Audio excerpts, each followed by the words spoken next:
Уровень годовой инфляции в Ингушетии снизился с 8,29 в июне до 7,59 в июле 2025 года и тем самым оказался ниже среднего значения по СКФО, равному 8,60% и ниже общероссийского показателя 8,79. Сообщает об этом в отделении Национального банка по Республике Южного Главного управления Банка России. В теме разобралась моя коллега Хадиджа Евлоева. Хадиджа, приветствую. Сориентируй нас в этих цифрах, пожалуйста.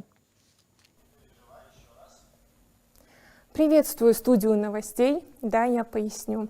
Заметно снизились цены на плодоовощную продукцию, в особенности на капусту, лук и картофель. На прилавки начали поступать овощи открытого грунта из регионов юга России и местного урожая. Укрепление рубля в предыдущие месяцы способствовало снижению цен на отдельные импортные овощи и фрукты. В целом, надо сказать, за год плодоовощная продукция подорожала умеренно на 3,34%.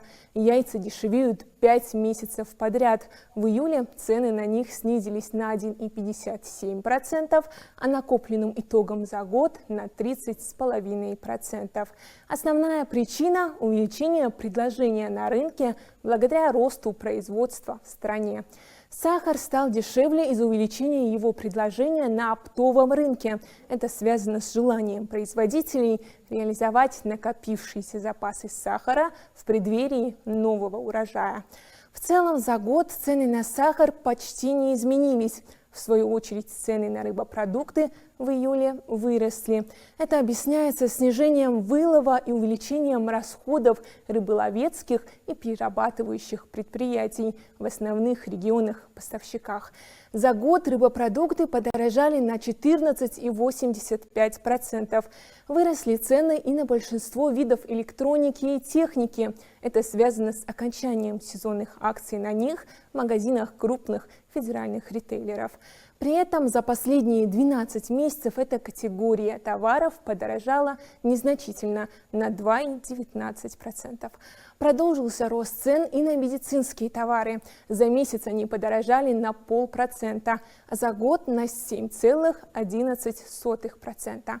Основная причина – увеличение затрат производителей и торговых сетей на сырье и логистику. А вот легковые автомобили, телевизоры и смартфоны стали дешевле. Так что если вы планировали такую покупку, сейчас самое время. В числе причин снижения стоимости укрепление рубля в предыдущие месяцы и постепенное снижение спроса из-за охлаждения потребительского кредитования. В целом, за последние 12 месяцев стоимость легковых автомобилей снизилась на 0,99%. За год особенно заметно подешевели телевизоры и смартфоны на 8,25% и 8,68% соответственно. Автомобилисты точно заметили, увеличилась стоимость бензина. К этому привели сезонный рост спроса и повышение цен на оптовом рынке. Сейчас предлагаю послушать заместителя руководителя управления Федеральной службы госстатистики по СКФО. Рост наблюдается цен у нас по топливу по сравнению с аналогичным периодом прошлого года на 10%.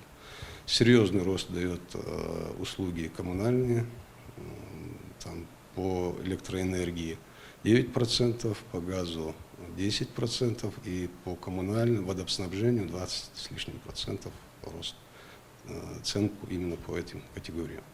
Также прогнозируется рост на услуги в сфере образования, это в сентябрь месяц. Ну, прогнозы есть такие, где-то порядка на 11% будет увеличение.